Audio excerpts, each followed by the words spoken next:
वायुमंडल में वायु में जल वाष्प मौजूद होती है। इसमें जलमंडल के आयतन में 0 से लेकर 4% तक की भिन्नता पाई जाती है। मौसम की परिघटना में इसका महत्वपूर्ण योगदान होता है। जल वायुमंडल में 3 अवस्थाओं में ठोस, द्रव, गैस के रूप में इस उपस्थित होता है। वायुमंडल में आर्द्रता जलाशयों से वाष्पीकरण और पौधों से वाष्पोत्सर्जन से प्राप्त होती है। इस प्रकार वायुमंडल महासागरों, महाद्वीपों के बीच जल का लगातार आदान प्रदान वाष्पीकरण, वाष्पोत्सर्जन, संघनन, वर्षा की प्रक्रिया द्वारा होता रहता है। जल चक्र महासागरों, जलमंडल, स्थलमंडल के मध्य जल के निरंतर रूपांतरण और परिसंचरण को जल या जल विज्ञान चक्र कहा जाता है। सूर्य की ऊष्मा जल के वाष्पीकरण से उत्प्रेरण का कार्य करती है, जिससे यह वाष्प में परिवर्तित हो जाता है। जब यह वाष्प ठंडी होकर संघनित होती है तो मेघ या बादलों का सृजन होता है। अंततः इन मेघों का जल वर्षा, हिमपात या ओलावृष्टि के रूप में भूमि या समुद्र को पुनः प्राप्त होता है। अलवणीय जल मुख्य रूप से नदियों, तालाबों, झरनों, ग्लेशियरों से प्राप्त होते हैं। आर्द्रता वायु में मौजूद जलवाष्प को आर्द्रता कहते हैं। निरपेक्ष आर्द्रता वायुमंडल में मौजूद जलवाष्प की वास्तविक मात्रा को निरपेक्ष आर्द्रता कहा जाता है। यह पूर्ण रूप से वायु के तापमान पर निर्भर करती है। यह वायु की प्रति इकाई आयतन में मौजूद जलवाष्प का भार है एवं इसे ग्राम प्रति घन मीटर के रूप में व्यक्त किया जाता है। वायु द्वारा जलवाष्प को ग्रहण करने की क्षमता पूरी तरह तापमान पर निर्भर होती है। निरपेक्ष आर्द्रता पृथ्वी की सतह पर अलग अलग स्थानों में अलग अलग होती है। सापेक्ष आर्द्रता दिए गए तापमान पर अपनी पूरी क्षमता की तुलना में वायुमंडल में मौजूद आर्द्रता के प्रतिशत को सापेक्ष आर्द्रता कहा जाता है। वायु में तापमान के बदलने के साथ आर्द्रता को ग्रहण करने की क्षमता बढ़ती है। सापेक्ष आर्द्रता भी प्रभावित होती है। यह महासागरों के ऊपर सबसे अधिक तथा महाद्वीपों के ऊपर सबसे कम होती है। संतृप्तता और औशांक एक निश्चित तापमान पर जलवाष्प से पूर्ण वायु को संतृप्त कहा जाता है। सरल शब्दों में इसका अर्थ यह है कि वायु इस स्थिति में दिए गए तापमान पर और अधिक आर्द्रता को ग्रहण करने में सक्षम नहीं है। औशांक वायु के दिए गए प्रतिरूप में जिस तापमान पर वायु संतृप्त होती है उसे औशांक कहते हैं। वाष्पीकरण और तथा संघनन। वाष्पीकरण वह क्रिया है जिसके द्वारा जल द्रव में गैसीय अवस्था में परिवर्तित होता है और जिस तापमान पर जल वाष्पीकरण होना शुरू करता है उसे वाष्पीकरण की गुप्त ऊष्मा कहा जाता है। वायुमंडल में जलवाष्प की मात्रा वाष्पीकरण और संघनन की प्रक्रियाओं के माध्यम से बदलती रहती है। वाष्पीकरण की दर तापमान, आर्द्रता के स्तर एवं वायु की गति में भिन्नता से प्रभावित होती है। उच्च तापमान से वायु के अंश में जल के अवशोषण और धारण क्षमता में वृद्धि होती है। कम आर्द्रता वाली वायु में आर्द्रता को अवशोषित और धारण करने की क्षमता होती है। वायु की गति संतृप्त परत को असंतृप्त परत के द्वारा हटा देती है, जो वाष्पीकरण को बढ़ावा देती है। इस प्रकार वायु की गति जितनी तीव्र होगी, वाष्पीकरण उतना ही तीव्र होगा। संघनन जलवाष्प का जल में रूपांतरण संघनन कहलाता है। ऐसा ऊष्मा के ह्रास के कारण होता है।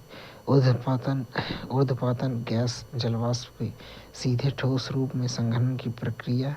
संघनन की आवश्यक दशाओं में जब वायु का आयतन नियत हो एवं तापमान औशांक तक गिर जाए, वायु का आयतन तथा तापमान दोनों ही कम हो जाए, वाष्पीकरण द्वारा वायु में और अधिक जलवाष्प प्रविष्ट हो जाए। संघनन शीतलन की मात्रा और वायु के सापेक्ष आर्द्रता तथा साथ ही वायु की आयतन, तापमान, दाब और आर्द्रता से प्रभावित होता है। संघनन के प्रकारों को तापमान और स्थिति के आधार पर ओस, तुषार, कोहरा, बादल के रूप में निम्नानुसार वर्गीकृत किया जा सकता है।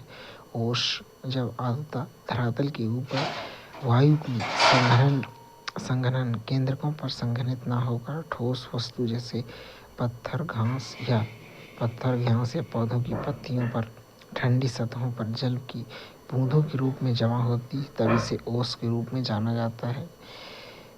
इसके बनने के लिए सबसे उपयुक्त अवस्थाएं स्वच्छ आकाश, शांत वायु, उच्च सापेक्ष आर्द्रता, ठंडी और लंबी रातें।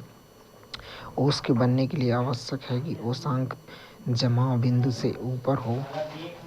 तुषार ठंडी सतहों पर बनता है जब संघनन तापमान के जमाव बिंदु के नीचे 0 डिग्री सेल्सियस से नीचे चला जाने पर होता है, अर्थात ओसांक जमाव या उसके नीचे होता है। अतिरिक्त नमी पानी की बूंदों की बजाय छोटे छोटे बर्फ के रवों के रूप में जमा होती है। तुषार के बनने की सबसे उपयुक्त अवस्थाएं ओस के बनने की अवस्थाओं के समान केवल वायु का तापमान जमाव बिंदु या उससे नीचे होना चाहिए। कोहरा एवं कुहासा। कोहरा जब वायु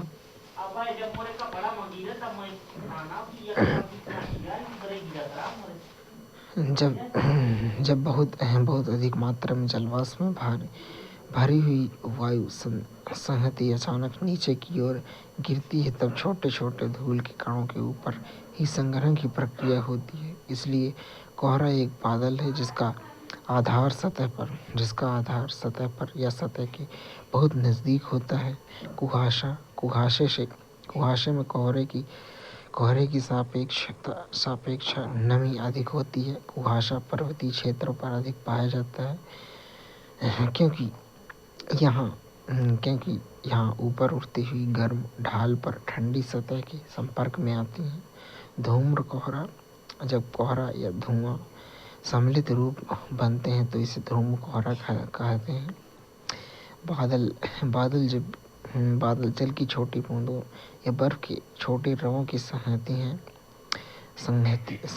है जो पर्याप्त ऊंचाई पर स्वतंत्र वायु में जलवाष्प के संघनन के कारण बनते हैं।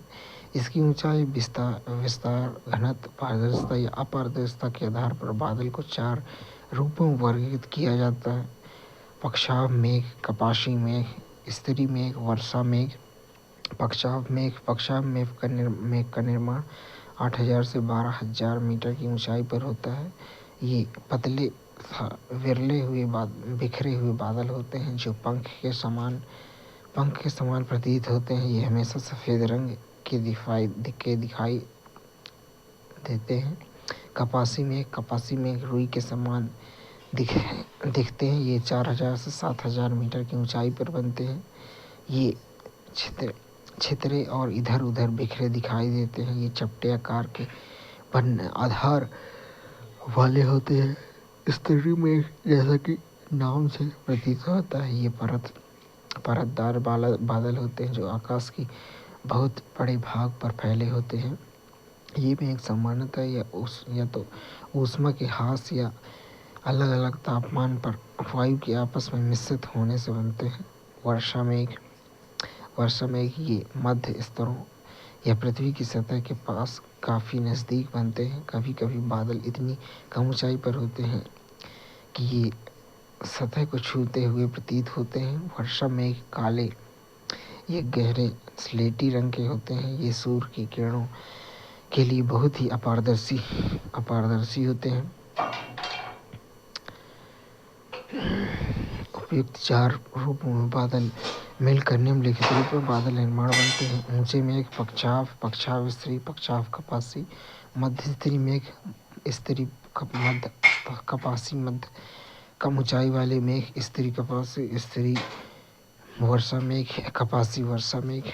वर्षण वायु में लगातार संघनन की प्रक्रिया संघनित कणों के आकार को बड़ा करने में मदद करती है। जब वायु का प्रतिरोध गुरुत्वाकर्षण बल के विरुद्ध उनको रोकने में असफल हो जाता है, तब ये पृथ्वी की सतह पर गिरते हैं। इसलिए जल वाष्प के संघनन के बाद नमी के मुक्त होने की अवस्था को वर्षण कहते हैं। यह द्रव्य ठोस अवस्था में हो सकता है। वर्षण जब जल के रूप में होता है तो इसे वर्षा कहा जाता है। जब तापमान 0 डिग्री सेल्सियस से कम होता है तब वर्षण हिमतूलों के रूप में होता है, जिसे हिमपात कहते हैं। नमी षटकोणीय रवों के रूप में निर्मुक्त होती है। ये रवे हिमतूलों का निर्माण करते हैं। वर्षा तथा हिमपात के अतिरिक्त वर्षण के दूसरे प्रकार सहिमवृष्टि तथा कर्कापात हैं। यद्यपि कर्कापात काफ़ी सीमित मात्रा में होता है और समय तथा क्षेत्र की दृष्टि से यदाकदा ही होता है। सहिमवृष्टि जमी हुई वर्षा की बूंदें हैं या पिघलती हुई बर्फ की जल की जमी हुई बूंदें हैं। जमाव बिंदु के तापमान के साथ जब वायु की एक परत सतह के नज़दीक आधे जमी हुई परत पर गिरती है तब सहिमवृष्टि होती है। ओलावृष्टि कभी कभी वर्षा की बूंदें बादल से मुक्त होने के बाद बर्फ के छोटे गोलाकार ठोस टुकड़ों में परिवर्तित हो जाती हैं तथा पृथ्वी की सतह पर पहुंचती हैं, जिसे ओला पत्थर कहा जाता है। ये वर्षा के जल से बनती हैं जो ठंडी परतों से होकर गुजरती हैं। ये ओला पत्थर एक के ऊपर एक बर्फ की कई संकेंद्रित परतों वाले होते हैं। वर्षण के प्रकार। उत्पत्ति के आधार पर वर्षण को 3 प्रमुख प्रकारों में बांटा गया है। संवहनी वर्षा, पर्वतीय वर्षा, चक्रवाती वर्षा या फ्रंटल। संवहनी वर्षा वायु गर्म हो जाने पर हल्की होकर संवहन धाराओं के रूप में ऊपर की ओर उठती है। वायुमंडल की ऊपरी परत में पहुंचने के बाद ये फैलती तथा तापमान को कम होने से ठंडी होती है। परिणामस्वरूप संघनन की क्रिया होती है तथा कपासी मेघों का निर्माण होता है। गरज तथा बिजली कड़कने के साथ मूसलाधार वर्षा होती है, लेकिन जब बहुत लंबे समय तक नहीं रहती है। इस प्रकार की वर्षा ग्रीष्म ऋतु में या दिन के गर्म समय में प्रायः होती है। यह विषुवतीय क्षेत्र तथा विशेष तौर पर उत्तरी गोलार्ध के महाद्वीपों के भीतरी भागों में प्रायः होती है।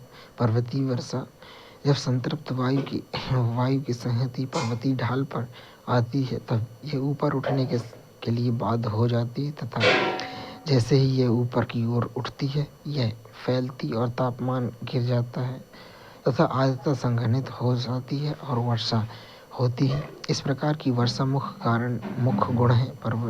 पवनाभिमुख ढाल पर सबसे अधिक वर्षा होती है। इस भाग में वर्षा होने के साथ ही पवनें दूसरे ढाल पर पहुंचती हैं। ये नीचे की ओर उतरती हैं तथा उनका तापमान बढ़ जाता है, तब उनकी आर्द्रता धारण करने की क्षमता बढ़ जाती है एवं इस प्रकार पवनाभिमुख या प्रतिपवन ढाल सूखे तथा वर्षण विहीन रहते हैं। प्रतिपवन भाग में स्थित क्षेत्र जिनमें कम वर्षा होती है उसे ओलावृष्टि छाया क्षेत्र कहा जाता है। चक्रवाती वर्षा तब होती है जब गर्म आर्द्र वायु ठंडी वायु के संपर्क में आती है, जिससे वायु ऊपर उठती है और एवं शीतलन तथा संघनित होती है, जिसके परिणाम स्वरूप वर्षण होता है जो कि मौसम के वातावरणों और चक्रवातों से संबंधित होती है। इसमें उष्णकटिबंधीय और शीतोष्णकटिबंधीय चक्रवाती वर्षा शामिल है। संसार में वर्षा का वितरण एक वर्ष में पृथ्वी की सतह पर अलग अलग भागों में होने वाली वर्षा की मात्रा भिन्न भिन्न होती है तथा यह भिन्नता अलग अलग मौसमों में भी होती है। विषुवत वृत्त में ध्रुव की परत वर्षा की मात्रा धीरे धीरे घटती जाती है। भूमध्य रेखीय और पश्चिमी शीत समशीतोष्ण क्षेत्रों में साल भर वर्षा होती है।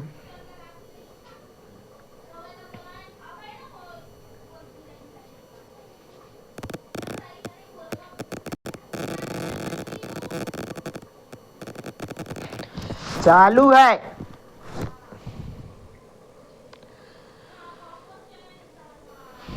संसार में वर्षा का वितरण एक वर्ष में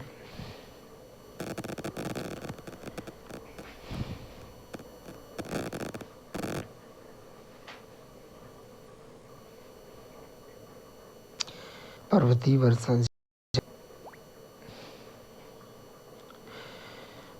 वर्षा जब संतृप्त वायु की संहति पर्वतीय ढाल पर आती है तब यह ऊपर उठने के लिए बाध्य हो जाती है तथा जैसे ही यह ऊपर की ओर उठती है, यह फैलती है, तापमान गिर जाता है तथा आर्द्रता संघनित हो जाती है और वर्षा होती है। इस प्रकार की वर्षा का मुख्य गुण है पवनाभिमुख ढाल पर सबसे अधिक वर्षा होती है। इस भाग पर वर्षा होने के बाद दूसरे ढाल पर पहुंचती है। ये नीचे की ओर उतरती तथा उसका तापमान बढ़ जाता है, तब उसकी आर्द्रता धारण करने की क्षमता बढ़ जाती है। इस प्रकार पवनाभिमुख या प्रतिपवन ढाल सूखे या वर्षा विहीन रहते हैं। प्रतिपवन भाग में स्थित क्षेत्र जिसमें कम वर्षा होती है उसे वृष्टि छाया क्षेत्र कहा जाता है। चक्रवाती वर्षा तब होती है जब गर्म आर्द्र वायु ठंडी वायु के संपर्क में आती है, जिससे वायु ऊपर उठती है, शीतलन या संघनित होती है, जिसके परिणाम स्वरूप वर्षण होता है जो मौसम के वातावरण या चक्रवातों से संबंधित होती है। इसमें उष्णकटिबंधीय शीतोष्णकटिबंधीय चक्रवाती वर्षा शामिल है। संसार में वर्षा का वितरण एक वर्ष में पृथ्वी की सतह पर अलग अलग भागों में होने वाली वर्षा मात्रा भिन्न भिन्न होती है तथा यह अलग अलग मौसमों में भी होती है। विषुवत वृत्त से ध्रुव की तरफ वर्षा की मात्रा धीरे धीरे घटती जाती है। भूमध्य रेखीय और पश्चिमी समशीतोष्ण क्षेत्रों में साल भर वर्षा होती है। विश्व के तटीय क्षेत्रों में महाद्वीपों के भीतरी भागों की अपेक्षा अधिक वर्षा होती है। विश्व के स्थलीय भागों की अपेक्षा महासागरों के ऊपर वर्षा अधिक होती है। विषुवत वृत्त में 35 डिग्री से 40 डिग्री उत्तरी और दक्षिणी अक्षांशों के मध्य पूर्वी तटों पर बहुत अधिक वर्षा होती है, जबकि पश्चिम की तरफ घटती जाती है। लेकिन विषुवत वृत्त में 45 डिग्री से 65 डिग्री उत्तरी और दक्षिणी अक्षांश के बीच पछुआ पवनों के कारण सबसे पहले महाद्वीपों के पश्चिमी किनारे पर वर्षा होती है तथा यह पूर्व की तरफ घटती जाती है। वार्षिक वर्षण की कुल मात्रा के आधार पर विश्व की मुख्य वर्षण प्रवृत्ति के निम्नलिखित रूपों में पहचाना जाता है। विषुवतीय पट्टी शीतोष्ण प्रदेशों में पश्चिमी तटीय किनारों के पास के पर्वतों में वायु की ढाल पर तथा मानसून वाले क्षेत्रों में तटीय भागों में वर्षा बहुत अधिक होती है, जो प्रति वर्ष 200 सेंटीमीटर से ऊपर होती है। उष्णकटिबंधीय क्षेत्र के केंद्रीय भाग तथा शीतोष्ण क्षेत्रों के पूर्वी एवं भीतरी भागों में वर्षा की मात्रा 50 से 100 सेंटीमीटर प्रतिवर्ष तक होती है। महाद्वीप के भीतरी भागों में वृष्टि छाया क्षेत्रों में पड़ने वाले भाग तथा उच्च अक्षांशों वाले क्षेत्रों में प्रतिवर्ष 50 सेंटीमीटर से भी कम वर्षा होती है। निष्कर्ष रूप में कहें तो वायुमंडल में जल पृथ्वी की जलवायु प्रणाली का एक गतिशील और महत्वपूर्ण घटक है। यह जलवाष्प, तरल बूंद और वर्षा की रवों सहित विभिन्न रूपों में मौजूद है, जो मौसम और जलवायु प्रतिरूप में महत्वपूर्ण भूमिका निभाता है। जल विज्ञान चक्र इस आर्द्रता को लगातार वाष्पीकरण, संघनन, वर्षण जैसी प्रक्रियाओं के साथ पुनर्वितरित करता है। भौगोलिक विविधताओं के परिणाम स्वरूप अत्यधिक भूमध्यरेखीय वर्षा से लेकर शुष्क मरुस्थलीय जलवायु तक विविध वर्षा प्रतिरूप देखने को मिलते हैं। मौसम की घटनाओं की भविष्यवाणी करने, जल संसाधनों के प्रबंधन, जलवायु परिवर्तन की चुनौतियों का समाधान करने के लिए वायुमंडलीय जल को समझना आवश्यक है, जो कि इसे पृथ्वी की जटिल पर्यावरणीय पहेली में एक आधारभूत तत्व बनाता है। महत्वपूर्ण शब्दावली की बात करें तो जल चक्र महासागरों, वायुमंडल, स्थलमंडल के मध्य जल के निरंतर रूपांतरण और परिसंचरण को जल चक्र कहा जाता है। आर्द्रता, वायु में उपस्थित जलवाष्प को आर्द्रता कहा जाता है। वाष्पीकरण एक प्रक्रिया जिसके द्वारा जल तरल से जल तरल से गैसीय अवस्था में परिवर्तित हो जाता है। संघनन जलवाष्प के जल में परिवर्तन होने वाली प्रक्रिया संघनन कहलाती है। कपासी मेघ अपेक्षाकृत सपाट आधार वाले बड़े बादल जो 300 से 2000 मीटर की ऊंचाई पर पाए जाते हैं। वर्षण जलवाष्प के संघनन के बाद नमी के मुक्त होने की अवस्था को संदर्भित करता है। ओलावृष्टि यह गोलाकार बर्फ के टुकड़े या ओलों के रूप में प्राप्त होने वाली एक प्रकार की वर्षा है। ओला का आकार 5 से 190 मिलीमीटर व्यास के बीच हो सकता है।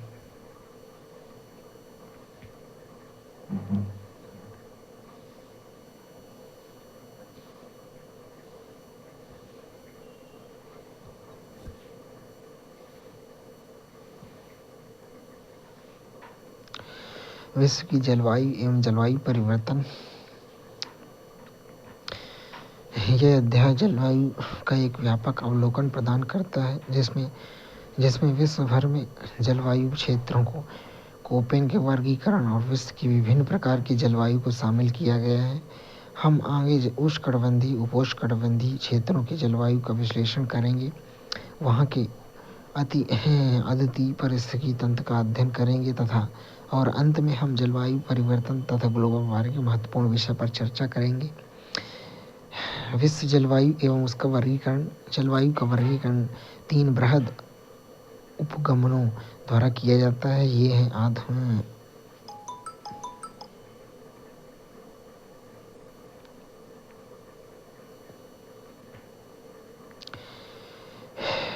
विश्व जलवायु एवं उनका वर्गीकरण।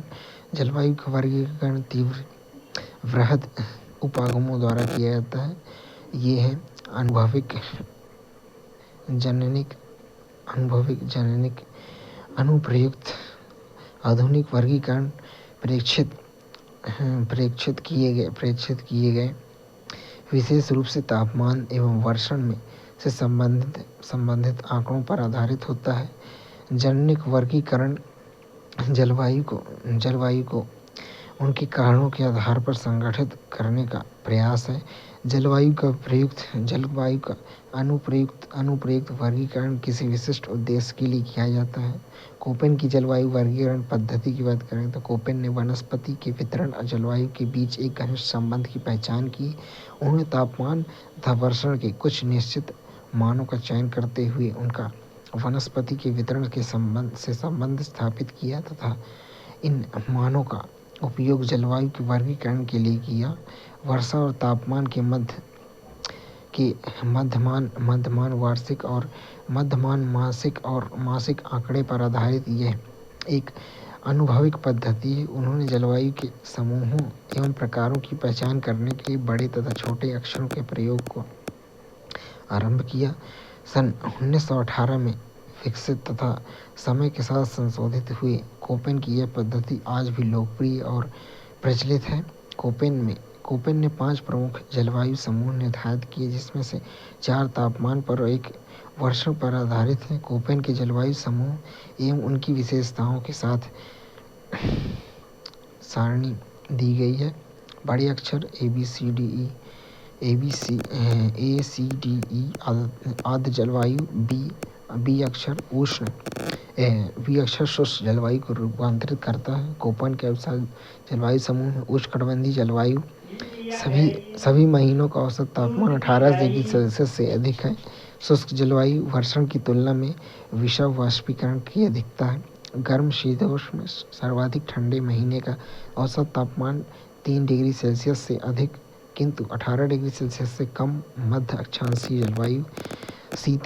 जलवायु शीतम हिम वन जलवायु वर्षा के सर्वाधिक ठंडे महीने का तापमान 0 डिग्री से 3 डिग्री के नीचे। शीत सभी महीनों का औसत तापमान 10 डिग्री सेल्सियस से कम। उच्च भूमि ऊंचाई के कारण शीत। कोपेन के जलवायु वर्गीकरण का उपविभाजन। जलवायु समूहों को तापमान एवं वर्षा की मौसम विशेषताओं के आधार पर कई उपक्रमों में विभाजित किया गया है, जिसमें जिनको छोटे छोटे छोटे अक्षरों द्वारा अभिहित किया गया है। शुष्कता वाले मौसमों के छोटे छोटे छोटे अक्षरों FMWS द्वारा इंगित किया गया। इसमें F शुष्क मौसम के न होने को, M मानसून जलवायु को, W शुष्क शीत ऋतु, S शुष्क ग्रीष्म ऋतु को दर्शाता है। छोटे अक्षर ABCD तापमान आर्द्रता वाले भाग को निरूपित करता है। B समूह की जलवायु को अविभाजित करते हुए स्टेपी अथवा अर्ध शुष्क के रूप में S और तथा मरुस्थल के रूप में के लिए W जैसे बड़े अक्षरों का प्रयोग किया गया है। ओपन के अनुसार जलवायु के प्रकार में बात करें तो उष्णकटिबंधीय जलवायु के प्रकार में उष्णकटिबंधीय आर्द्र जलवायु AF, इसमें कोई शुष्क ऋतु नहीं है। उष्णकटिबंधीय मानसून AM प्रकार की जलवायु जो मानसून है, जिसके लक्षण मानसून लघु शुष्क ऋतु। उष्णकटिबंधीय आर्द्र और शुष्क कूटाक्षर है AW, लक्षण है जाड़े की शुष्क ऋतु। शुष्क जलवायु के प्रकार में उपोष्णकटिबंधीय स्टेपी जलवायु BSH, इसका लक्षण है निम्न अक्षांशीय आर्द्र शुष्क और शुष्क। उपोष्णकटिबंधीय मरुस्थल का कूटाक्षर है BWH, लक्षण है निम्न अक्षांशीय शुष्क। मध्य अक्षांशीय स्टेपी जलवायु BSK, इसका लक्षण है मध्य अक्षांशीय अर्ध शुष्क एवं शुष्क। मध्य अक्षांशीय मरुस्थल, इसका कूटाक्षर BWK, लक्षण मध्य अक्षांशीय शुष्क। 7:18 गर्म शीतोष्ण मध्य अक्षांशीय जलवायु आर्द्र उपोष्णकटिबंधीय CFA, मध्य अक्षांशीय अर्ध शुष्क एवं अथवा शुष्क। भूमध्य सागरीय CSA शुष्क उष्ण ग्रीष्म। समुद्री पश्चिमी तटीय CFB, कोई शुष्क ऋतु नहीं, गर्म तथा शीतोष्ण ग्रीष्म। शीतल हिम जलवायु आर्द्र महाद्वीप जलवायु DF प्रकार, कोई शुष्क ऋतु नहीं। शीतल भीषण शीत ऋतु उप उत्तर ध्रुवीय DW, शुष्क अत्यंत भीषण शीत ऋतु। शीत जलवायु टुंड्रा ध्रुवीय हिमटोपी ET, सभी अर्थों में शुष्क, कोई शुष्क नहीं, सदैव हिमाच्छादित नहीं। उच्च भूमि शीत जलवायु में प्रकार में टुंड्रा ध्रुवीय हिमटोपी ET और EF वाली, सभी अर्थों में कोई शुष्क नहीं, सदैव हिमाच्छादित। उच्च भूमि में उच्च भूमि जलवायु H प्रकार की हिमाच्छादित उच्च भूमि। समूह A उष्णकटिबंधीय जलवायु स्थान कर्क रेखा और मकर रेखा के बीच उष्णकटिबंधीय जलवायु पाई जाती है। जलवायु का प्रकार संपूर्ण वर्ष सूर्य के अर्धस्थल तथा अंतर उष्णकटिबंधीय विसरण क्षेत्र की उपस्थिति के कारण यहाँ वर्षा की जलवायु उष्ण और आर्द्र रहती है। वार्षिक तापांतर बहुत कम और वार्षिक वर्षा अधिक है।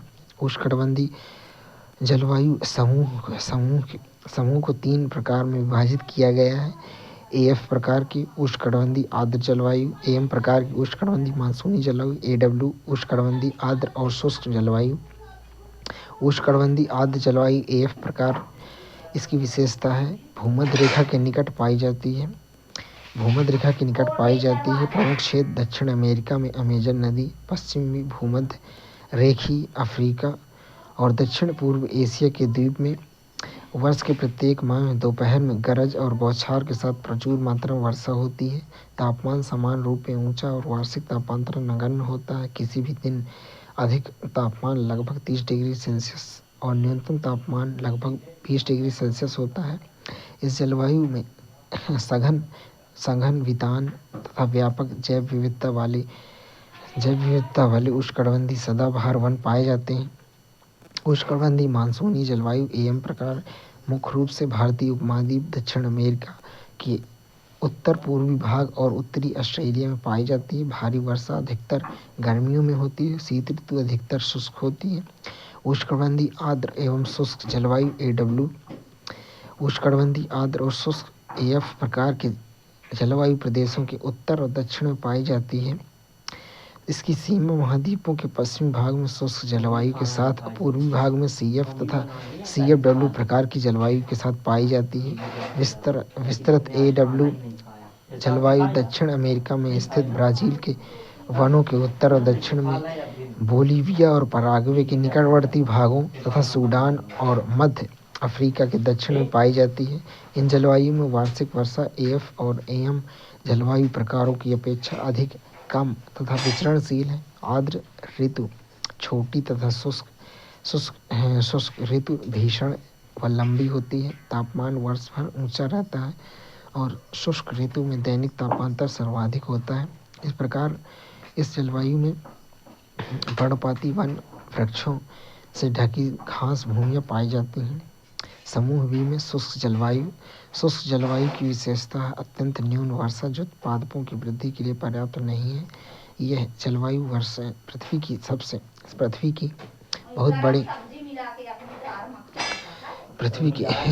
के बहुत बड़े भाग पर पाई जाती है जो विषुवत वृत्त में 15 से 60 डिग्री उत्तर दक्षिण अक्षांशों के बीच विस्तृत है।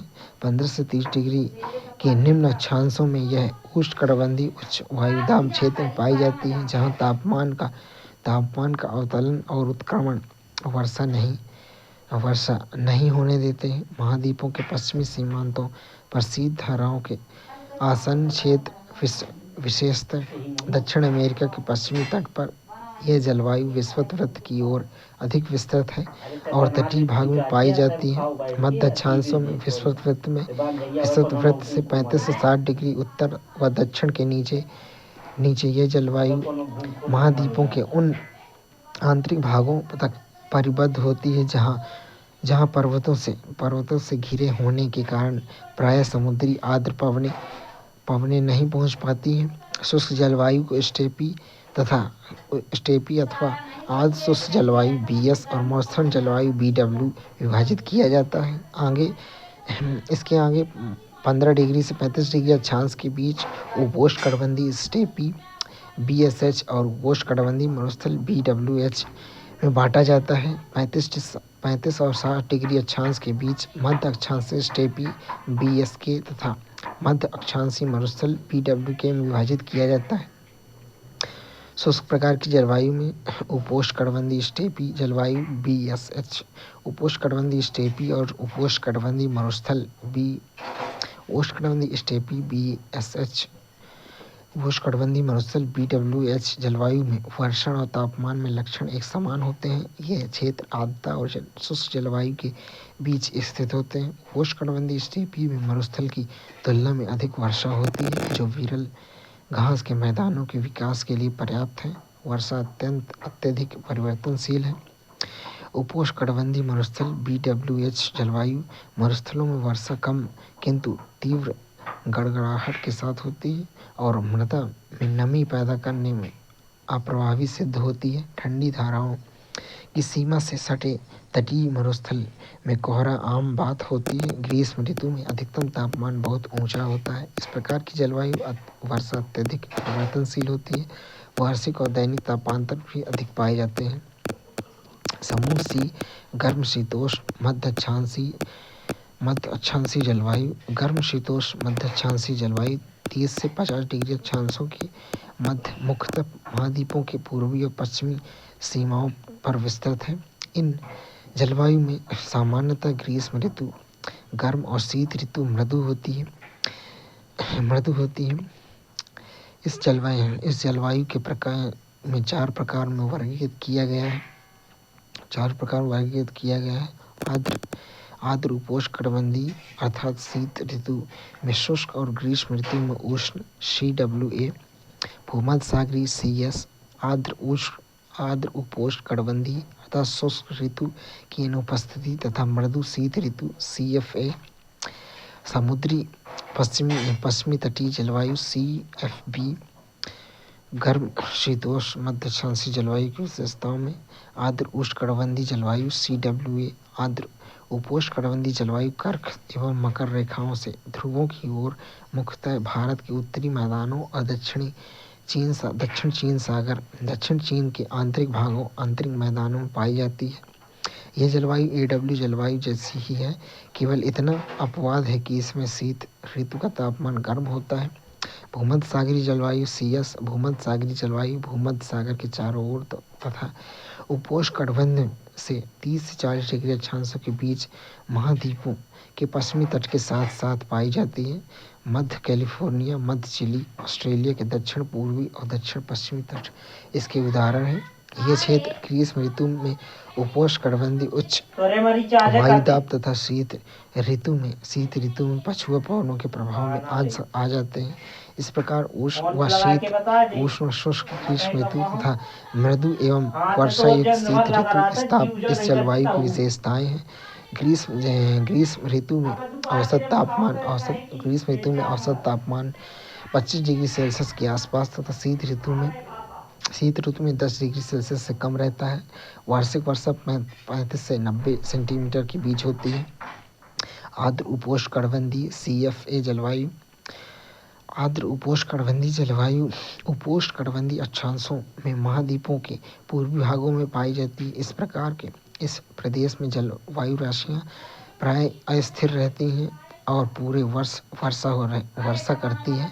यह जलवायु पूर्वी संयुक्त राज्य अमेरिका, दक्षिण और पूर्वी चीन, दक्षिणी जापान, उत्तर पूर्वी अर्जेंटीना, तटीय दक्षिण अफ्रीका, ऑस्ट्रेलिया के पूर्वी तट पर पाई जाती है। औसत वार्षिक वर्षा 75 से 150 सेंटीमीटर के बीच रहती है। ग्रीष्म ऋतु में तड़िक झंझा और शीत ऋतु में वाताग्री वर्षण सामान्य विशेषता है। ग्रीष्म ऋतु में औसत वार्षिक तापमान लगभग 27 डिग्री सेल्सियस होता है, जबकि शीत ऋतु में यह 5 डिग्री से 12 डिग्री सेल्सियस के बीच रहता है। दैनिक तापांतरण बहुत कम होता है। समुद्री तटीय जलवायु CFB, समुद्री पश्चिमी तट की जलवायु महाद्वीपों के पश्चिमी तट पर भूमध्य सागरीय जलवायु से ध्रुव की ओर पाई जाती है। इस जलवायु में प्रमुख क्षेत्र हैं उत्तर पश्चिमी यूरोप, उत्तरी अमेरिका, पश्चिमी तट उत्तरी कैलिफोर्निया, दक्षिण चिली, दक्षिण पूर्वी ऑस्ट्रेलिया, न्यूजीलैंड। यहाँ समुद्री प्रभाव के कारण तापमान मध्यम होता है। शीत ऋतु में अपने अक्षांश की तुलना में गर्म होते हैं। ग्रीष्म ऋतु में औसत तापमान 15 से 20 डिग्री सेल्सियस, शीत ऋतु में 4 से 10 डिग्री सेल्सियस के बीच रहता है। वार्षिक और दैनिक तापांतरण कम पाया जाता है। वर्ष पर्यंत वर्षा होती है, लेकिन यह शीत ऋतु में अधिक होती है। वर्षा की मात्रा 50 सेंटीमीटर से 250 सेंटीमीटर के बीच घटती बढ़ती है। समूह D, शीत हिम वन जलवायु उत्तरी गोलार्ध में 40 से 70 डिग्री अक्षांशों के बीच यूरोप, एशिया, उत्तरी अमेरिका के विस्तृत महाद्वीपीय क्षेत्रों में पाई जाती है। शीत हिम जलवायु को 2 प्रकारों में विभक्त किया जाता है। आर्द्र शीत ऋतु से युक्त शीत जलवायु DF, शुष्क शीत ऋतु में युक्त शीत जलवायु DW। शीत हिम वन जलवायु आर्द्र शीत ऋतु से युक्त शीत जलवायु DF। आर्द्र शीत ऋतु से युक्त ठंडी जलवायु समुद्री पश्चिमी तट की जलवायु और मध्य अक्षांश मैदान के से ध्रुवों की ओर पाई जाती है। शीत ऋतु ठंडी और बर्फीली होती है। तुषार युक्त शुष्क ऋतु बहुत छोटी होती है। वार्षिक तापांतरण अधिक होता है। मौसम में परिवर्तन अचानक और अल्पकालिक होते हैं। ध्रुवों की ओर शीत ऋतु अधिक उग्र होती है। शुष्क शीत ऋतु में से युक्त शीत ऋतु DW। शुष्क शीत ऋतु से युक्त ठंडी जलवायु मुख्य रूप से उत्तर पूर्वी एशिया में पाई जाती है। शीत ऋतु में प्रति चक्रवात का स्पष्ट विकास स्पष्ट स्पष्ट विकास तथा ग्रीष्म ऋतु में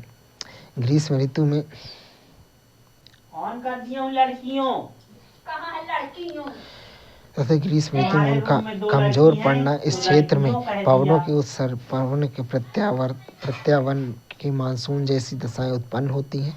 ध्रुवों की ओर ग्रीष्म ऋतु के तापमान कम होते हैं। शीत ऋतु में तापमान अत्यंत न्यून होता है।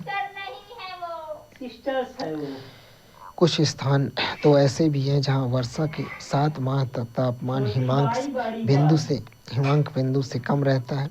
वार्षिक वर्षा कम या 12 से 15 सेंटीमीटर के बीच रहती है।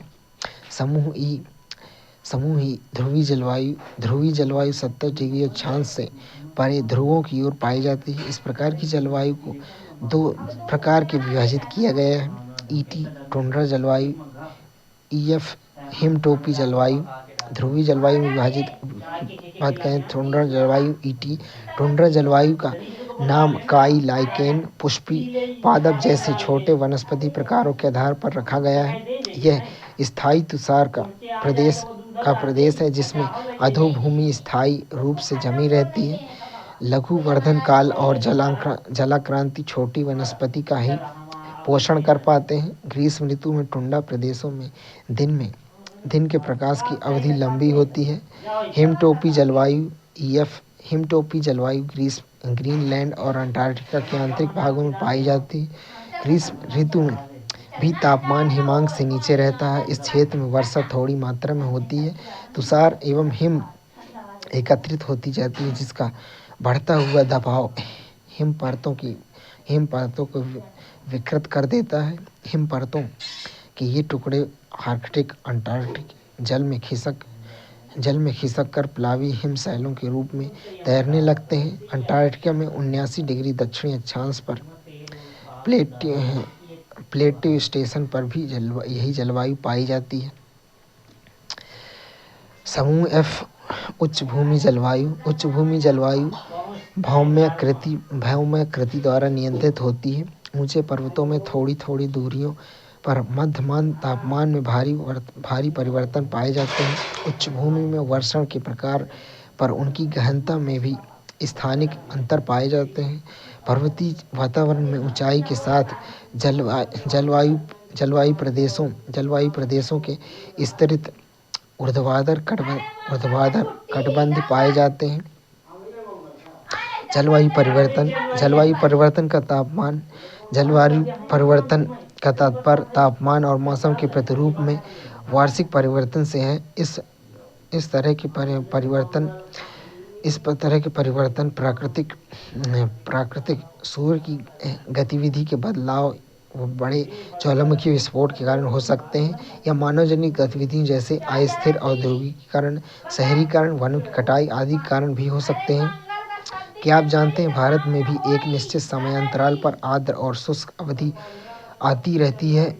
पुरातात्विक खोजों से पता चला है कि राजस्थान के मरुस्थल लगभग 8000 ईसा पूर्व आर्द्र और ठंडी जलवायु थी। काल 3000 से 1700 ईसा पूर्व यहाँ अत्यधिक वर्षा होती थी। लगभग 2000 से 1700 ईसा पूर्व तक यह क्षेत्र हड़प्पा सभ्यता का केंद्र था। तब से सूखे की स्थिति और भी गंभीर हो गई। जलवायु में देखे गए परिवर्तन। जिस प्रकार की जलवायु का अनुभव हम अब कर रहे हैं वह थोड़े बहुत उतार चढ़ाव के साथ विगत 10,000 वर्षों से अनुभव की जा रही है। अपने प्रादुर्भाव से ही पृथ्वी ने जलवायु में अनेक परिवर्तन देखे हैं। भूगर्भिक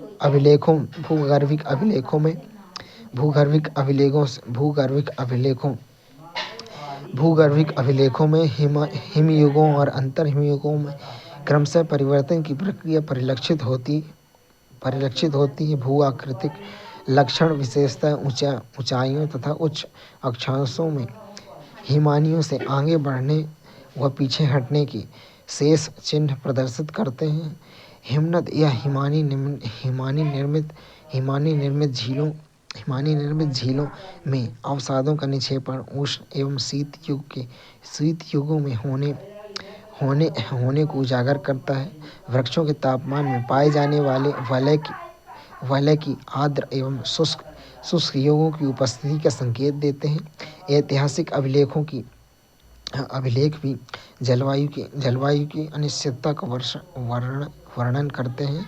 ये सभी साक्ष्य इंगित करते हैं कि जलवायु परिवर्तन एक प्राकृतिक एवं सतत प्रक्रिया है। 1800 के दशक में मानवीय गतिविधियां जलवायु परिवर्तन का मुख्य घटक रही हैं।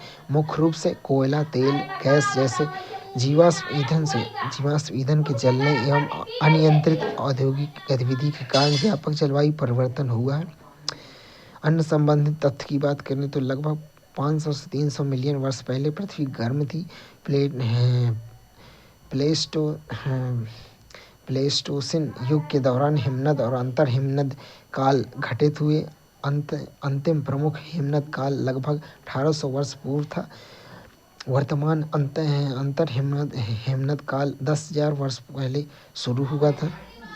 अभिनव पूर्व काल जलवायु सभी कालों में जलवायु परिवर्तन होते रहे हैं। पिछली शताब्दी के 1990 के दशक में परम मौसमी घटनाएं घटित हुई। 1990 के दशक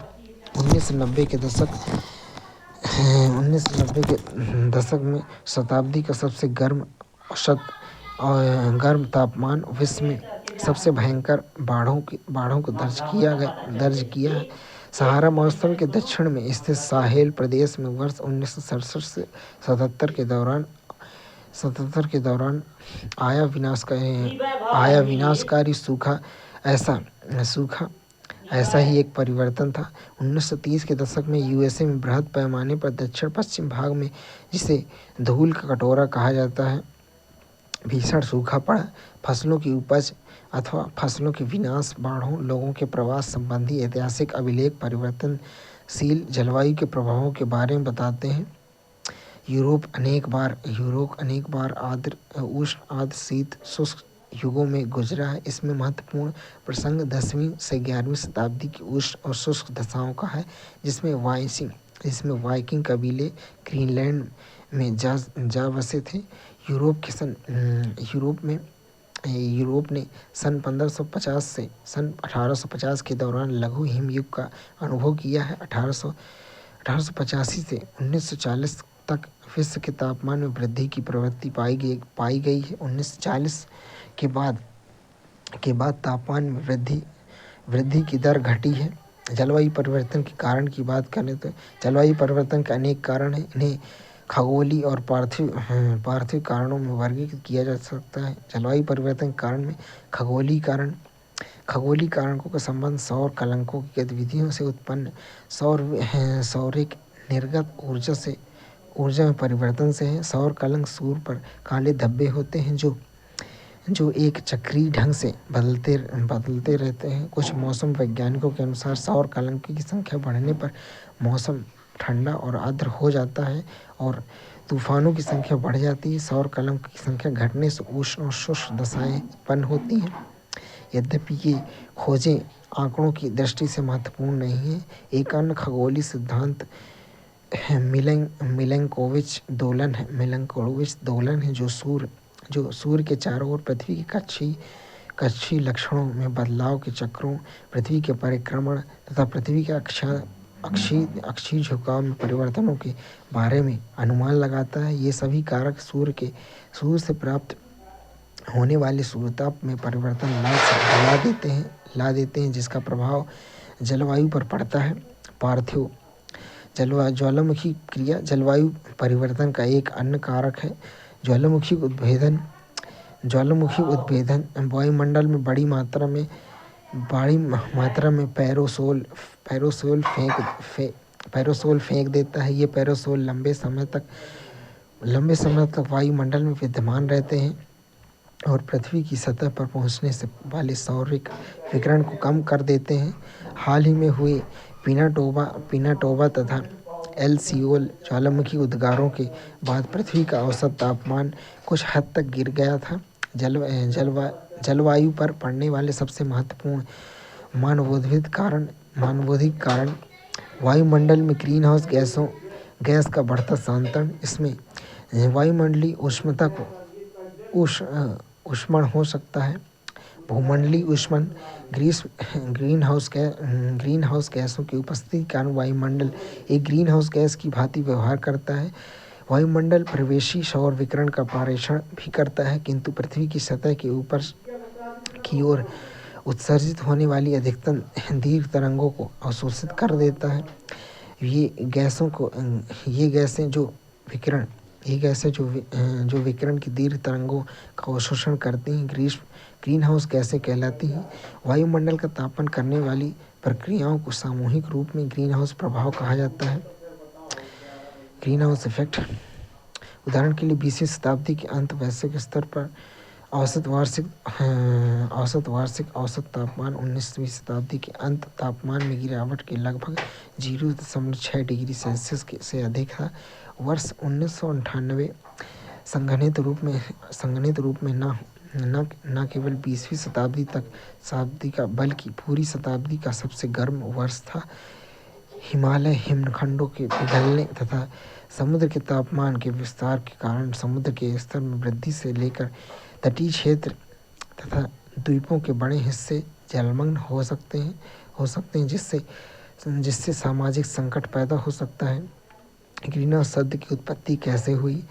ग्रीन हाउस शब्द का प्रयोग क्षेत्रों में गर्मी को संरक्षित करने के लिए किया गया है।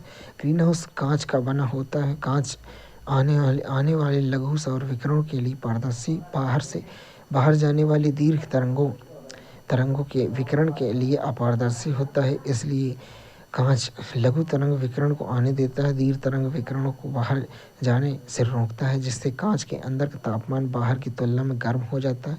ग्रीन हाउस गैस वर्तमान में चिंता का कारण बनी मुख्य ग्रीन हाउस गैसें carbon dioxide, chlorofluorocarbon, methane, nitrous oxide, ozone है।